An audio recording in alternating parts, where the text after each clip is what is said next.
Sa kwentong ito, uuwi ang bida sa probinsya para alagaan ang kanyang ina na may sakit pero may kakaibang nangyayari sa kanilang bahay.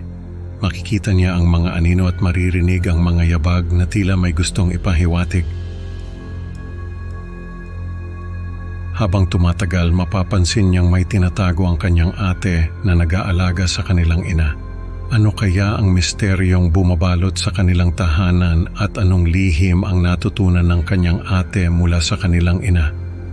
Halina't samahan niyo ako sa Creepy Pinoy Stories at tuklasin natin ang nakakakilabot na sikreto ng kanilang pamilya.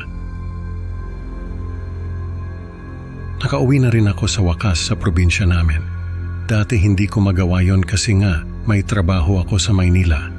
Pero ngayon, pwede na. Hindi naman sa wala na akong trabaho, pero work from home na lang ako. Kaya kahit saan ako magpunta, basta may internet connection, makakapagtrabaho ako. Kaya naman umuwi ako sa amin sa probinsya kasi gusto ko munang makasama yung pamilya ko, lalo na si mama na may sakit. Hindi ko alam kung paano ko ito sasabihin, pero may kakayahan si mama na mangkulam. Hindi niya yon tinuturo sa amin.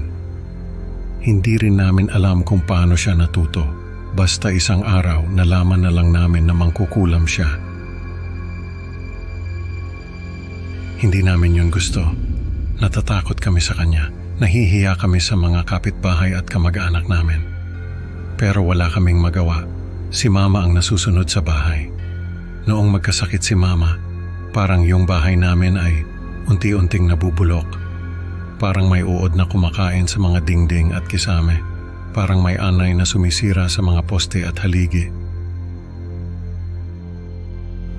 Nakakalungkot kasi parang yung kondisyon ni mama ay nakakaapekto sa buong bahay. Kaya nga nung umuwi ako, pagkatapos ng ilang taon na hindi ko pagbisita sa amin, nagulat ako sa itsura ng bahay. Ang gulo, ang dumi, ang baho. Yung bunso namin ang nag-aalaga kay mama. May trabaho pa rin naman siya kahit papaano, pero hindi na siya nakapag-asawa.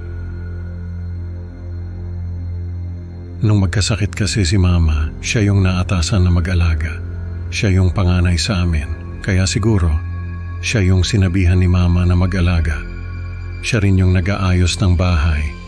Siya yung nagpipintura, nagkakarpintero, nag-aayos ng mga sira, naglilinis, nagluluto, lahat. Siya rin yung nagdadala ng pera sa bahay.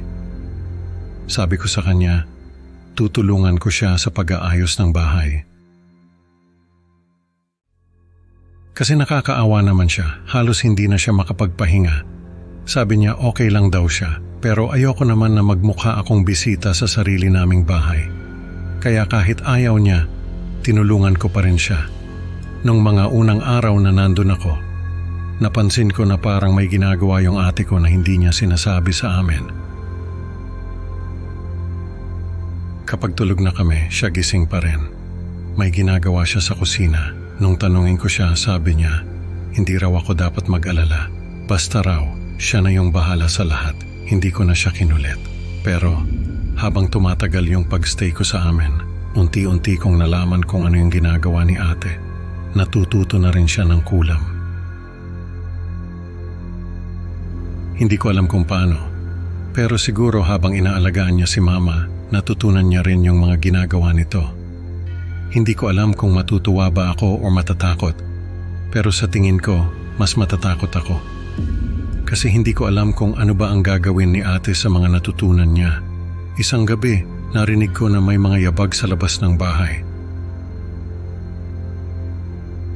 Nung sumilip ako sa bintana, wala naman akong nakita. Pero naririnig ko talaga yung mga yabag. Sabi ko kay ate, pero sabi niya, wag daw ako mag-alala. Basta raw, siya na ang bahala. Nagpatuloy siya sa paglilinis ng bahay. Hindi ko alam kung paano niya nagagawa yun. Pero ako hindi ako mapakali kasi naririnig ko pa rin yung mga yabag. Nung sumilip ulit ako sa bintana, nakita ko na may mga anino na lumalakad sa bakuran namin. Hindi ko na kinaya. Sinabi ko ulit kay ate, pero sabi niya, wag daw ako mag-alala. Basta raw, siya na ang bahala. Nainis ako sa kanya, kasi parang hindi niya ako pinapansin. Pero hindi ko na lang siya kinulit. Pumasok na lang ako sa kwarto ko at natulog. Kinabukasan, kinausap ko yung mga kapatid namin. Sabi nila naririnig din daw nila yung mga yabag at nakikita yung mga anino. Natatakot na sila. Sabi ko sabihin namin kay ate. Pero sabi nila, sinabihan na raw nila si ate. Pero ganun din daw yung sinasabi sa kanila. Huwag daw mag-alala, basta siya na ang bahala. Hindi ko alam kung anong nangyayari kay ate. Pero natatakot na talaga ako. Hindi na ako makatulog sa gabi kasi naririnig ko pa rin yung mga yabag at nakikita ko pa rin yung mga anino. Isang beses, sumilip ako sa bintana. Nakita ko yung mga anino. Nung lumabas ako sa bakuran, wala naman akong nakita. Pero nung pumasok ulit ako sa bahay, nakita ko yung mga anino. Nakatingin sila kay mama. Nung lumapit ako kay mama, nawala yung mga anino. Nung gabing yon, sinabi ko kay ate yung nakita ko. Sabi niya, huwag daw ako mag-alala. Basta raw siya na ang bahala. Nainis ako sa kanya. Pero hindi ko na lang siya pinansin. Natulog ako kahit na naririnig ko pa rin yung mga yabag. Nung sumunod na gabi, sumilip ulit ako sa bintana. Nakita ko yung mga anino. Pero ngayon, hindi lang sila nakatayo sa labas, lumalapit na sila sa bintana. Nakatingin sila sa akin, pumikit ako at nagdasal. Pagmulat ko, wala na yung mga anino. Pero naririnig ko pa rin yung mga yabag. Nung sumunod na gabi, hindi na ako nakatiis. Lumabas ako sa bakuran. Hinanap ko yung mga anino. Pero wala akong nakita. Pagpasok ko sa bahay, nakita ko yung mga anino. Nakapaligid sila kay mama. Nakatingin sila sa akin. Pero hindi sila gumagalaw. Lumapit ako kay mama. Sinabi ko sa kanya na tigilan na niya yung ginagawa niya.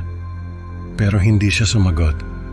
Sabi ko, hindi ako natatakot sa kanya. Kahit anong gawin niya, hindi ako matatakot sa kanya. Biglang nawala yung mga anino. Narinig ko yung boses ni ate sa kusina. Sabi niya, huwag daw ako mag-alala. Basta raw siya na ang bahala. Pumasok ako sa kwarto ko at natulog. Kinabukasan, nag-usap kami ng mga kapatid ko. Sabi ko sa kanila na yung mga anino ay galing kay mama. Hindi ko alam kung anong ginagawa niya. Pero sigurado ako na may kinalaman siya sa mga anino. Sabi ng mga kapatid ko, natatakot na sila. Gusto na raw nilang umalis sa bahay. Sabi ko, ako rin. Pero paano naman si ate? Hindi namin pwedeng iwan si ate. Nung gabing yon, lumabas ako sa bakuran. Naghanap ako ng anino pero wala akong nakita. Pagpasok ko sa bahay, wala rin akong nakita. Nakita ko si ate. Nakaupo siya sa tabi ni mama. Nakatingin siya sa akin. Sabi niya, huwag daw ako mag-alala. Basta raw, siya na ang bahala. Nung lumapit ako sa kanila, nakita ko na may mga anino na nakapaligid kay mama. Pero hindi na sila nakatingin sa akin. Nakatingin na sila kay ate. Nung gabing yon, hindi ako nakatulog. Kasi na-realize ko na si ate na ang bagong mukha ng kulam sa pamilya namin. Natutunan niya lahat ng alam ni mama at siya na ang bagong mangkukulam sa amin. Nakakatakot. Pero hindi ko alam kung ano ang gagawin ko. Gusto kong umalis. Pero paano naman si ate? Hindi ko siya pwedeng iwan. Kaya kahit natatakot ako, kahit ayoko na sa bahay namin, kahit gusto ko nang umalis, hindi ko ginawa. Nung umaga, kinausap ko si ate. Sabi ko sa kanya, alam ko na yung ginagawa niya. Pero kahit ano pa man yon, hindi ko siya iiwan. Kahit natatakot ako sa kanya, kahit gusto ko nang umalis, hindi ko siya iiwan. Niyakap niya ako. Sabi niya, wag daw ako mag-alala. Basta raw siya na ang bahala. Ilang taon na ang nakalipas mula nung mangyari yon. Nandito pa rin ako sa bahay namin. Natatakot pa rin ako kay ate, pero hindi ko siya iiwan. Hindi niya na ako pinakitaan ng mga anino. Siguro natakot siya na iwan ko siya. Pero kahit ano pa man ang gawin niya, hindi ko siya iiwan. Siya ang panganay sa amin. Siya ang nag-alaga kay Mama. Siya ang nag-alaga sa amin. Siya ang nagtaguyod ng bahay namin. Kaya kahit ano pa man ang gawin niya, kahit matakot pa ako sa kanya, hindi ko siya iiwan.